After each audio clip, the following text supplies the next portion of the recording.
As with many things, benefits and drawbacks. So, for example, organizations they can gain many new things. So, for example, one of the things that has been shown is, for example, the learning, right? So, employees increase their learning when they actually collaborate in different.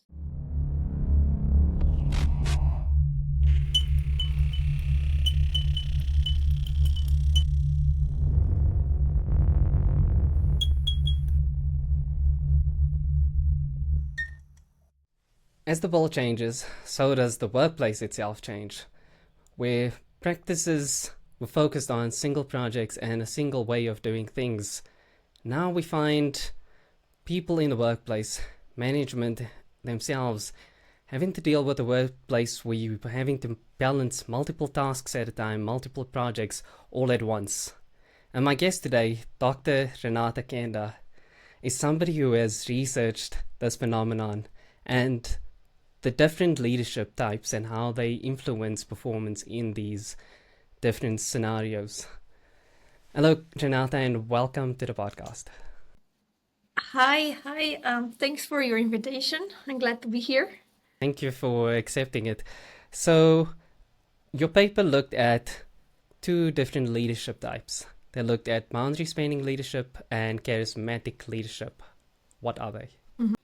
So basically what we actually looked at, so we did an experimental study in this case, and we manipulated the leadership basically. So charismatic leadership is why we actually also even decided to choose it, because it's actually part of this transformational leadership style that has been very well researched. So it's actually one of the most researched I'd say leadership in the leadership field.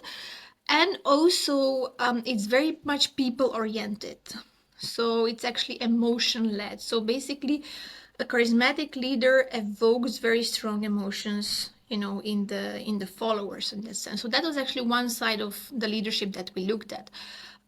What we actually did, if I can explain a bit more in the study, is that we actually had individuals who were first in time one only members of one team, at the same time, and they were either having charismatic leadership or a boundary spanning leadership, which I'll explain a bit later. And then in time two we actually put them in conditions where they were actually in two teams, at the same time. And what this actually leader did, so they had one leader in each of the teams, right? So when they were actually in two teams at the same time, they had two leaders, and they were actually both acting as charismatic. And what they did is they really encouraged individuals. They say, hey, you're really good at doing this task, your job is very important. What you actually do here, it has very important implications, for the people that you work for. And it was showing, for example, some examples, including also emoticons and this kind of thing. So very much, encouraging them in this positive side. And we actually compared this situation. So there was one group that was manipulated with the charismatic leader, but then was another group that, as you mentioned, we used the so-called boundary spanning leadership. We actually borrowed this behavior from the network literature. So the boundary spanner, it's actually somebody who's actually, in the network setting. But what we really focus on is in the behavior. So a boundary spanning leader in our case really encouraged, individuals to span the boundaries of one team. So basically said, okay, in this case, they say, hey, you really have to ask, the members of other teams what they are doing, because the task was very much connected. So they were actually both working, on a similar task, but then there was interdependencies. So they actually really had to collaborate among each other to, achieve the goal. So then this leader was really encouraging them to search for information, knowledge, resources outside of the boundaries. And that was actually the main difference that we actually looked at. So these were actually the two leadership styles or behaviors, as we can say, that we looked at in the study. Okay, the one I'm getting a sense it's a leader that focuses on the emotive side, really connecting with everybody and using that connection to draw the best out of them, where a boundary spanning leader is more looking at how you can get people to collaborate with each other in different spaces, in different projects. Okay, and why is it an exclusive thing? Like, in my mind, I would think you could use elements from both. So, It's not really it's not really an exclusive, I would say. I mean, I would say you can still be, charismatic, and do the, acts, use the behaviors of boundary. But we actually, what we really wanted is to test here, two different situations in an experimental setting, because it's, a controlled environment. And it's much easier, especially now, considering, how could we do this in an organization, would be actually very, very difficult, because you have to control the behavior. Then a leader has to be, we could completely manipulate that leader behaves, in that certain way, and then they actually just followed, the script.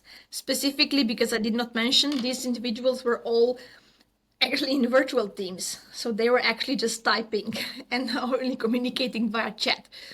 um, so in that sense, we actually just really wanted to test one so-called traditional leadership style, and that's why we picked charismatic, because it has been very, very well researched in the field, and also the results were like positive, right? So, if charisma is shown to be like very having positive results on many aspects, not just, for example, performance, but then other variables as well.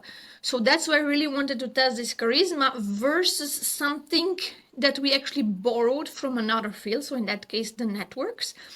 The reason is because the multi-team membership, right? It's a kind of like a newer structure. It only evolved, like, if we look at the research in the multi-team membership from organizational behavior field, that only started in 2000 something, right? So it's really kind of like a new field. And it's a new structure, so it's not just a single team, but it's actually so much more happening here. So we thought, okay, we maybe should try and apply something else, not the traditional thing with the traditional team, but let's see, if we see there's like maybe some other leadership behavior that would actually help. And in this case, we actually looked at the individual performance. okay, there was an interesting stat I saw in your paper, and it's that, yeah, in some industries, 90% of the work is done through a multi-project team. So, if it's such a prevalent thing, why is it not that well researched yet? I think it's gaining momentum, to be honest. So when I actually started researching that was, I think, maybe 5 years ago, when I really went into the multi-team membership research, and I had, I think, a total of 20 papers in my folder on this. And now it's just getting more and more. I'm sure I have around 60 just saved on my computer, but there might be many, many more. So it is gaining momentum. And there is also like bibliometric study that we did with my colleagues, so with Dr. Maslex and other collaborators, where we actually looked at how did the field in a way evolved, right? And there were also other studies looking at, for example, multiple projects in the project management field already, in the past, so before that. But they looked at more of an overarching frame. So, for example, managing project as a portfolio and not really focusing on the people side, right? So that's where this kind of like OB, I think, more differs, and that's actually, we can kind of like see how the field slowly evolves, and then also the organizational behavior part, it's actually getting bigger and bigger. So it is gaining momentum. That's for sure. So, why is there this shift towards more um, multi project work? Because if it's not well researched, I would imagine it's quite risky. But in spite of all that risk, organizations seem quite comfortable taking that risk and dealing with it, and then trying to work in Yeah, spite of the little knowledge. Yeah, because it's not just, of course, there are, as with many things, benefits and drawbacks. So, for example, organizations have many, they can gain many new things. So, for example, one of the things that has been shown is, for example, the learning, right? So, employees increase their learning when they actually collaborate in different, projects in different settings. Organizations have more, flexibility in allocating resources. They have more possibilities, for example, only hiring individuals who are actually experts in certain field only for a certain, amount of time. So it has a lot of gains, right, in that sense. But of course, also, some drawbacks. So not everything is, so there is a lot of, problems how to scheduling, when to work on a certain project from, on a worker perspective. Overload, work overload, data overload, information overload, stress, burnout. So there are pros and cons, but you know sure that there is enough benefits that actually, of course, the organizations use them, right? And also, if you think about, it's the knowledge workers that predominantly work. I think 1995%, there was this study done that predominantly knowledge workers are engaged in multiple team membership. And by actually letting employees work in more projects at the same time, encourage their learning, they feel more motivated. They have the ability to grow, learn from other, and develop, and that actually also increases, their or I could say decreases the turn the people to leave the company, right? Because they actually have the feeling that they're actually growing. Their company is actually giving them something to develop. So that's another, aspect of it as well. Okay, so it's a shift from having somebody, have this single identity that you are going to be this person doing this specific task only, to more it's looking how can we empower people to be able to do multiple things so that we can get more out of them as well. Because the difference, if I have to think, a simple example is maybe in let me think, in a sports context, where a coach would just be a coach that sets statics for the team. We're now educating a coach to know a bit about fitness, a bit about the team strategy and dynamics, and then knowing a bit about, the nutrition and stuff. And if you know a bit about each one, you know how to integrate all of them as well. Is that why you would have this diversifying of tasks? So it's not necessarily that you have to diversify. Maybe you do, the same thing. So, for example, I'm a programmer, but then I do programming in different contexts or in different, settings. Or maybe I do still programming, but then I use a different software. So I develop on that side. So it's not necessarily diversification, but it's maybe even more, how to say, learning or going more in depth, for example. But there's also actually, yeah, it's actually linked to the to another study that we actually did when we also looked at team variety, right? And with variety, I mean the difference between the teams that I actually work in. So how the difference, for example, of knowledge that I have to have, of the task complexity. How complex is the task that I work in? It might be, easy or a bit more, challenging, and different criteria that we actually looked at. And what we actually found is that the more variety is better for individual performance. Why? Because it increases the learning, but also, for example, if I look, for example, at complexity, for example, complex tasks require more time, more energy from my side. Yeah? And if I have a variety of complex versus less complex tasks, it also gives me a bit more time to respite, right? So I don't have to be always full on mentality. And that actually in our case showed that team variety was beneficial actually for individual performance. However, There's a catch. So we also looked at the number, how many times actually an individual person switches between these teams. So for example, I actually work in team one and I'm doing programming. And then somebody else from another project calls me and say, hey, you have to do something else now for us. So I stop this task and I do that. And that actually counts as a switch.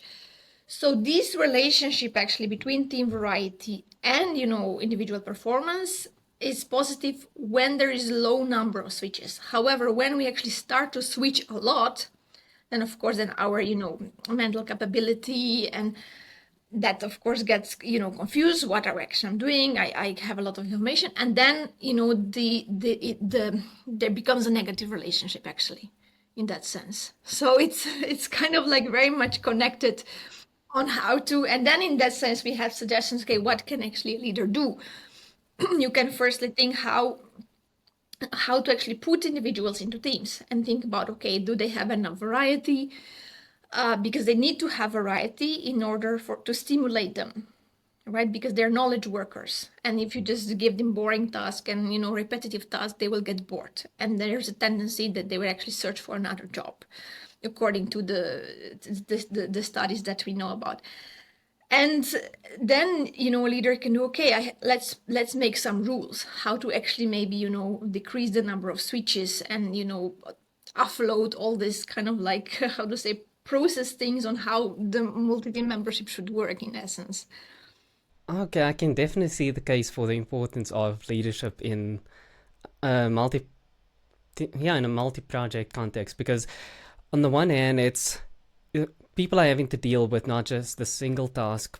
Like, it is beneficial in the one hand, but it has to also be done in the right manner, because you don't want people overwhelmed. Because Exactly. if I think one of the most common causes of stress is having incomplete tasks.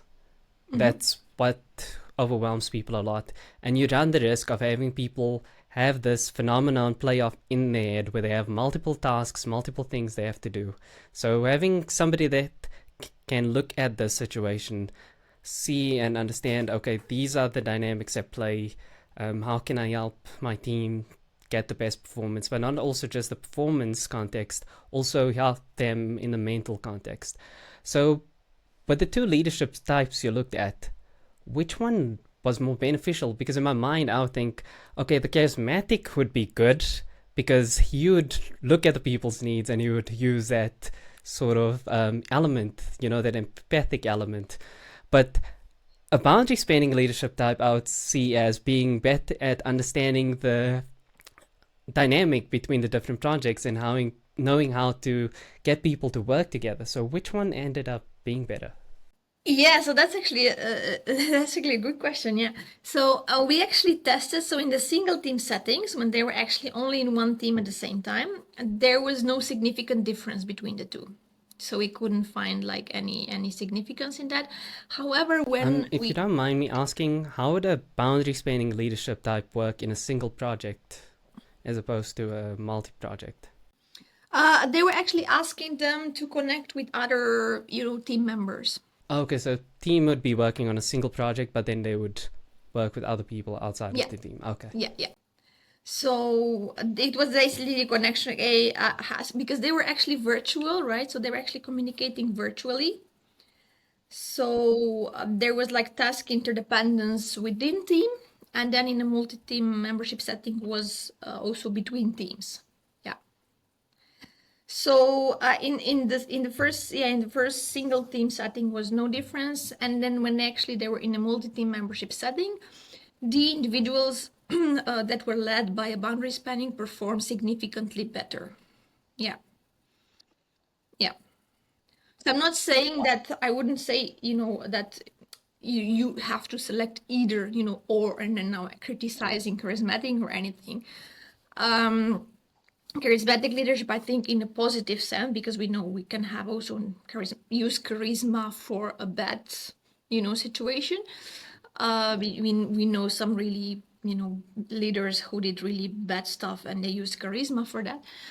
I think, charisma is always good to, encourage, because it has been shown, very good. But for that specific situation, because we have different structural, right, different setting, I think adding this, boundary spanning is very important. At least that's what our results suggest. So Yeah, yeah. I think of it like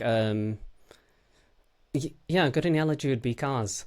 You know, you could get a Range Rover versus a Ferrari. Both of them are good at different things. So the Range Rover, if you want to go off road, that is going to be the go-to car. But if you try a Ferrari, there, you're not going to have a lot of fun. Um, and in terms of the two leadership types and boundary spanning leadership being better for multi-project teams, yeah, why is it better? What does it have over a charismatic leadership type that gives it that benefit? I think it in our sense, because um, in that case, leader was just really encouraging them. So what they were actually doing, maybe I should tell a bit more about the task. So they actually were had to they were had to decode some letters, right? So the idea of the task was they were kind of like they were IT people, programmers, and they called them to actually help a cyber attack, right? And they actually had to decode some letters in order to find solutions, right? So it was quite a tedious task, and each individual got a different task. But then some answers of some individuals were actually inputs from some other people, right? So basically, if I collaborated with other people, then I actually could perform, better. So the task was designed in such a way that when you actually collaborate, you perform better. So stemming, from the practice that, actually when you don't know something or when you're stuck, you ask someone and then they might help you who have the knowledge. So in that sense, actually, and that is actually how it actually went. Yeah, it went on. And sorry, what was the exact question you asked me? Because now I got a Oh, bit like lost. yeah, why is Spreading boundary that. spanning leadership better than the Yeah. So charismatic leadership? yeah, What gives correct. it a benefit? Yeah. So in that context, of course, if I'm just praising you, I'm not really helping you a bit, much. And it was just, okay, yeah, you're good. This is important. And then telling you why this is important. And you should really, pay attention to this because blah, blah, blah. Um, while, in other sense, boundary spanning really kind of like guided them. Okay, hey, what you need to do, you need to connect. You're now a member of one team, but then there's also another team. So they're also working on the very, same or similar task. Connect, help each other. So that really encouraged the collaboration between the two. So that was, I think, the main difference. Yeah. How did you evaluate performance? Yeah. So basically, it was very much easy. So we actually just looked at the number of decoded letters. Hmm. Yeah. Okay, so it was how successful they were in actually accomplishing the task. Yeah, exactly. So basically, it was very clear, the number of decoded letters. So quite, yeah, objective in a way. So it was nothing really subjectively, we're just counting the letters. Yeah. Okay, so then it makes sense why the boundary spanning leadership would be better. It would be you would get the necessary skills, so you would liaise with the people that would be better equipped to deal with the problem, as opposed to just, you know, trying to inspire the people that you have there, but then as much as you can inspire them, they might not have the necessary skills. You know, it's the difference between trying to make people feel good as opposed to actually helping people do good. Um, and what about the emotional side of people? Because from what I get, multi-project work is going to be a lot more stressful. You know, there's a lot that you have to juggle with. So, um, what is the impact of the two different leadership types on Mm-hmm. the mental state of people? Yeah, that's a very good question. So, of course, we did these two studies that I mentioned about team diversity, and then now with the charismatic versus boundary spanning and individual performance. But we also wanted to look a bit more about focus on this team member, right? Because there's several studies who actually also said, hey, working in multi-team membership creates a lot of strain. Yeah, and it's very difficult for the employees. So we actually, in the third study that we actually did on multi-team membership, is we looked at so-called brokerage leadership. So we also again borrowed from the network field. So kind of like broker, somebody that's actually in the middle of the network that can actually connect individuals. We Okay, looked how at is it this. different from the first one, so boundary spanning leadership? Yeah, so the difference was that in this case, again, we looked at the behavior. And in that case, that broker was playing a so-called tertius jungus behavior, which actually it's the one that connects. It's like a positive person. So I use my network position in a positive way to connect people, but not just to benefit myself or, do harm to others. So that would be then tertius gaudens behavior. So in that case, what we actually did, so we looked at the behavior was basically that the leader actually was in the middle. I'm leading two teams, for example. I learn something from one team that I lead and I share this information to another team. So what the leader did in that case was just basically sharing information and helping, the individuals. For example, hey team one, I learned all this from the other team I'm, also being a leader in. Here you have it. Dump the information, use it, make something good out of it, right? So that was actually the information. And we actually thought, okay, because this leader will actually find some helpful information and that will actually, be good for them in order to, for performance. And we specifically looked at stress and we actually thought, okay, because you will have the information and you will not have uncertainty on information uncertainty because you don't have information and you don't know how to deal with stuff. We thought, okay, it will have not a good impact on stress in terms of lowering the stress, but actually it shows the opposite. So this leader showed to have a positive relation to the individual stress versus a situation, we controlled the situation when there was actually no leader. So those individuals who had no leader at all were less stressed than those who had actually this type of leader as a leader. Yeah. Oh, that is actually interesting. Yeah. You'd think it'd be the other way because the leader Yeah. would be making the tough That's what calls we and thought. That's decisions what we and guiding them. predicted. Yeah. Okay, why do you think that's the case? Yeah, we then of course we got the results like, okay, I didn't expect that.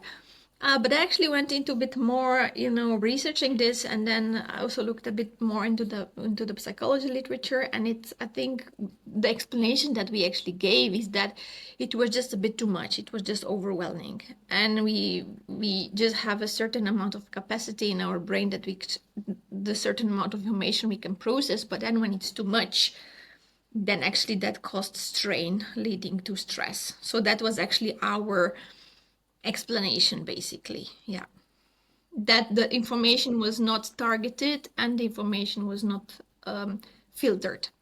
So you have to actually really, as a leader, our suggestion was that you should really check the information. Is this information relevant, and to whom is it relevant, right?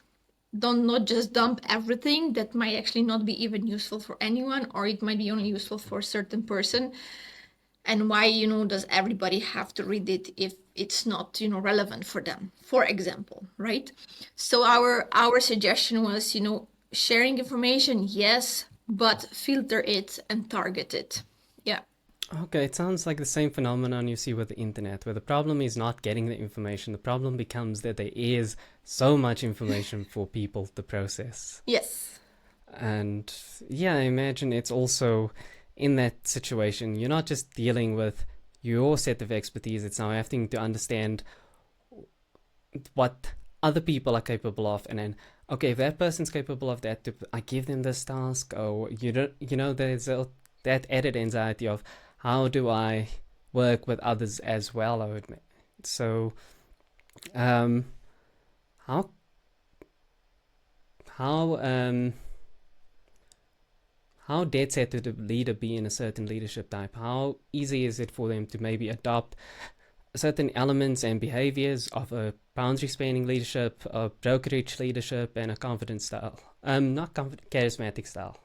Yeah, so basically, I think, when we actually look at leadership, I don't think like uh, when you actually, for example, do like a questionnaire, right? And then you say, oh, in my opinion, there's nobody, none of us is just like, oh, I'm just this, right? I think we all have a bit of a, how to say, parts of different, leadership behaviors and styles, right, mixed up.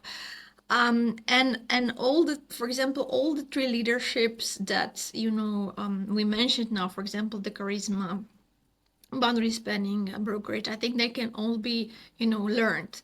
Especially, it's been shown that charisma, there are certain characteristics. So there's a well-known scholar, John Antonakis, who's done a lot of work on charisma, and he also shows that charisma can be learned, right? So you can learn, you just use certain even, for example, non-verbal communication, as well as verbal, you use some metaphors, how you intonate your voice, also the how you move and all these kind of things. So that can be learned, and it has been proven to be learned. And then with the other two, that, for example, the boundary spanning, I think we just you just have to, there's just certain behaviors that we actually applied. So for example, in boundary spanning, just basically encourage individuals to share boundaries, right? So just apply this behavior. And the same, for example, with the brokerage, yes, share information, but in that case, yeah, don't do what we did in the experiment, but then target it, and filter it. So I think that there are just kind of like little things that we also put in the suggestions, that companies can just provide some training for individuals that they can do. Yeah. Okay, and in terms of virtual work, how does that influence the dynamic when you have a multi-project team?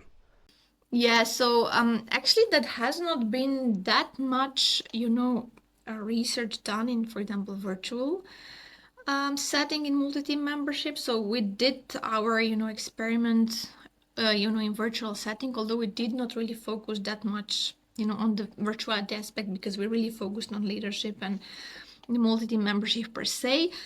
But of course, it's very different, right? Because when you are, it's much more difficult, specifically, when you do not, when you work with people for the first time and you do not know them, to build trust, right? How can I lead them if I do not see them, or I do see them, online or like that. But then there are, certain aspects that are, of course, more difficult than, in person. But if we just, for example, even like look back, pre-COVID, companies were really pretty much against, virtual work, right? And afterwards, many of them, not all of them, obviously, but many of them actually kept the work to be a bit more flexible, because they realized, yeah, it can actually be done. It's not easy, of course, but then there are actually certain aspects that should be taken care of. For example, the social aspect, because team building and all these kind of things. And but of course, it also depends, right? Is this work, fully virtual? This means that you're just working from home and you never see each other, or is it hybrid? Because maybe I can come 2 days a week in the office, and that already makes a difference, right? So it's depending on the, how to say, level of virtuality there exists, right? And there are also methods how to actually make it a bit more, how to say, uh, focus on this social aspect when you have fully virtual teams. So there are some tricks that companies can use to get to know each other better, and not just only focus on the task at hand. Yeah, leadership would be important in that context as well, because then it's a different dynamic. And also, um, what you mentioned there, it's building trust becomes different to when it's in person, because it's one thing when you see somebody and you're speaking with them and you see their facial expression, you see their body language, and you can get a sense that what they are saying is sincere. When it's an email or a message on a phone or something, there's always the room for miscommunication. Mm-hmm. How can a leader help foster communication in that context and help people build rapport, connect better? Yeah, so one thing that actually even like some companies did, for example, during COVID, is that they actually set up some, social aspect events. Or, for example, that before every meeting, that before you actually start, talking about just job, right? Then you actually also talk about non-job related, topics. Or, for example, when you actually start working together, then you actually have like a set of times when actually each employee also presents to a certain degree that they actually feel comfortable, of course, with also their own, personal life. Okay, this is me, for example, I like football, I have a family, this is our dog, so that you actually get to know each other better also on another level, not just, professionally. So some companies did that, and some, studies suggest that, or for example, a kickoff meeting, if of course that goes against the virtuality aspect, that okay, you save money for travel, but for example, if individuals are not that far away, sometimes it's good to actually meet face to face before the project starts, to actually get to know each other, better, and then maybe you have the all consequential meetings, virtually. So there are these little tricks that can actually build up, collaboration, trust, and socialize with others. But it's still, as they call it, the water cooler aspect, when you actually, for example, go on in the next to a coffee machine, and then you fetch your coffee, and then somebody else is coming, and you have a chit chat, and then that's how you actually build, the relationship, and then you can also make friends, right? And that's pretty much different in virtuality aspect. But there are, tricks that can lead you maybe Yeah. closer to that. Yeah, it sounds quite tricky to draw in that human element because, like the water cooler example, it's not a premeditated meeting where if you're doing virtually, you have to actually schedule that everybody's gonna call at this time. We're gonna meet up this time, or I'm gonna call you at this time, sort of thing. Um, yeah, but how does a leader? Yeah, what's the impact on the leader themselves as well? So we spoke about what impact different leadership types have on the team members. What about on the leaders themselves as well? That's actually a good question. So basically, how does, for example, leading in different settings, so for single team versus multiple teams, has on a leader? That's actually a good one. Uh, I would not just know what to answer you just on top of my head now. Are you interested specifically in terms of, behavior, how to manage, different things at the same time, or are you focusing on how or more their well-being, or kind of? Um, Either one. So whichever one you know more about. So like in terms of the leader, it's one thing to say this is the performance that the team will have and the stress the team will experience. What about the leader in the situation? Yeah, I would not know actually what to say, because we actually didn't look at that. Yeah, at least in our studies we didn't look at it. And also, if I look at multi-team membership literature, to my knowledge, there's only been one or max two studies done on leadership in multi-team membership, and none of them focused on a leadership like you said. One of them I think looked at LMX, leader member exchange, but not in a sense, it was always looking at, okay, yeah, leader, what kind of behavior should leader have in order to, but that's actually a good one, specifically I think from the, well-being perspective, because that's also very stressful also from the leader, right? Because managing multiple projects, but that can be maybe a bit more applicable to the project management literature, because they looked at more of a portfolio management, right? And then using different, methods how to actually manage multiple projects at the same time. So maybe that would be like an avenue to look at, but I wouldn't at this point in time, not sure what to give you, because I haven't delved into that. Yeah. Have you looked at specifically the behavior? What about techniques that leaders can use? So the effectiveness of different techniques and influence that it have on the team. Yeah. So the it is clear also, like there was I think it was one study from Miller, if I'm not mistaken, that actually looked at the different leader techniques or different type of leadership should be used, for example, for different contexts. And that also comes from the, even like the contingency theory saying that you cannot apply one leadership behavior for many different situations, but the idea is that the leader should be able to adapt. And that of course depends on the situation, and that can be many different situations. It can even be the in terms of what kind of project do you have, but also maybe even what kind of team members you have, because we as individuals have different personality, and maybe you have to approach also individuals in a different way. So that's another that's another aspect.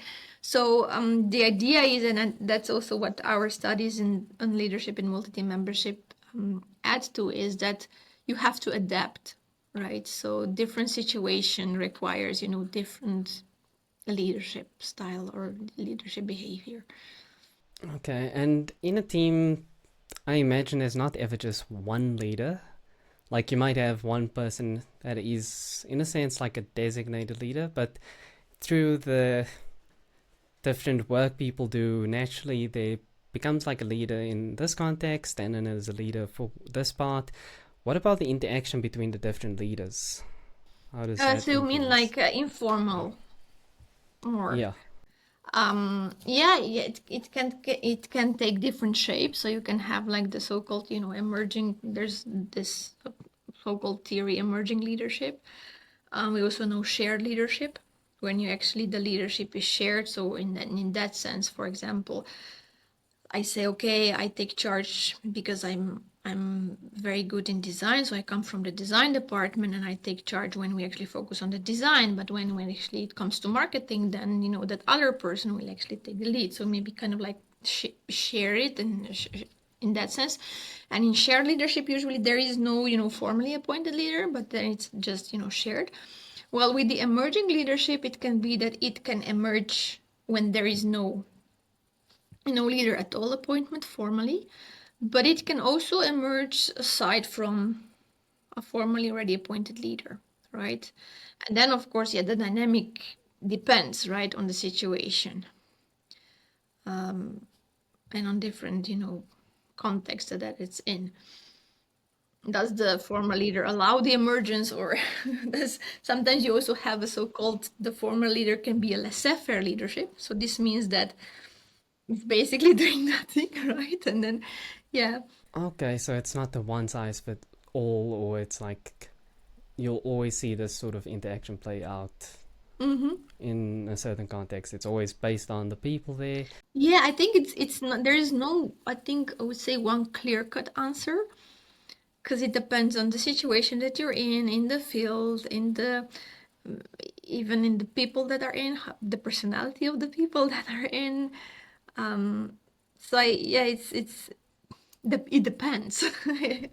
Yeah. So if we look at brokerage versus boundary spanning leadership versus charismatic leadership, there are parts of it that would be, in a sense, beneficial, and then there would be parts of it that are detrimental. So, how does a leader integrate the three? What sort of elements would be the best to take from each one? Um, I can basically only speak for the situations that we actually, of course, looked at. So in our, Okay, experiment. yeah, that's perfect. Yeah. So basically, in the boundary spanning, as I said, you encouraging individuals to look beyond. But then, of course, there also might be, situations where, you have to make sure that then that they will actually find information, right? That they will not just, for example, search information in a team that actually does something completely different and has no clue what you're actually doing in your current team. For the charismatic, I think, charismatic. I think it's been so much, proven to be, positive, in a way. I don't think it's um, negative, in a way. I would not say, don't use it, because I think charisma has been shown consistently to be good. And then with the brokerage, yeah, we found this, negative aspect, stress. And actually, it's interesting, we haven't tested, for example, boundary spanning for stress, right? So we can only see, okay, yeah, this is good for performance, but we do not know what actually can happen in for example, well-being part. Maybe it's not good, maybe it also causes stress. So, but we haven't tested that. And then for example, for the brokerage, we would just say yes, use it, but then don't misuse it. So use it, cautiously, in a sense that, as I mentioned already before, check the information and filter and target it. Yeah, that would be my suggestion from what we know from the studies. But then, of course, it's so many things we also put in the future directions, some ideas, how should we actually expand, these researchers that we did, to know even, more, because now we just know this little bit that we tested, but there's so much more out of it. And especially when you actually come into the working environment, the contest is so big, right? While here we just had this, experiment in a very much controlled environment. So yeah, it's in essence not comparable, right? But then it has, of course, its pros to do experiments. Yes. Yeah, it's the way you do research. You do it bit by bit to expand, and then slowly, as you find, oh, this works here, then you test again and again and again. So one of the benefits you mentioned earlier for working in a multi-project team is learning. What about learning with the different leadership types? So does one foster more learning, or It actually hasn't been. I haven't came across that. I haven't actually came across that study. Uh, so I would not know actually what to say. I can just kind of like emphasize things, but I would actually say, based on what I've read, and based on the study that we did from Team Variety, right? What, for example, leader can do, it's actually enable their followers or their team members to have the opportunity for learning, and that would be, by placing them into teams or into projects where they can actually grow and develop. So that would be I would say, my answer, yeah, to your question. okay? And it sounds like there's a lot of research being done in the field in particular. Any interesting research that you've seen that is being done, or what do you think would be something good to research in that space? Oh, I think there's many things. For example, one really interesting research that was done, I think, by Berger on MTM, was Yeah, also that they actually considered also individuals, in a sense. So yeah, how do I like multitasking versus not, right? Because if I like yeah, multitasking, then I'll pretty much more enjoy multi-team membership. But there are also certain people who actually score very low on that aspect. mm-hmm. And so there's so also Yes, many, individual characteristics of individual team members that will actually, you know, have an impact on how, uh, you will perform, or how you will also feel, yeah, right? If I'm like really enjoy multitasking, and then really enriches me, and I feel, useful, I feel in control, I'll be more productive. Well, versus if I want that, but then I have this one task and I get really bored, right? So yeah. that study I actually also was really like, also give me like another, perspective on this. Ladies and gentlemen, Dr. Renata Kenda. If people want to follow your work or they want to see your paper, have a look at it, where can they go? So they can go on our university website, so Tilburg University. You can just type my name, and we have a research portal where all the papers can be accessed. So there's a link for those. So it's called Pure, I believe. Yeah, Pure. Perfect. Yeah, if anybody's interested, definitely go give it a look. The paper goes into more detail. You can see exactly how the um, not experiment, how the research was done. You can see what metrics they used. Mhm. And it's well worth the read. Just it's not a long paper; it's a quick read. If anything, go read the abstract. I can guarantee you'll find value out of it. Thank you so much again for being a guest today, Renata. Thank you for Thank you. inviting me, and it was a pleasure to have this conversation. Thank you.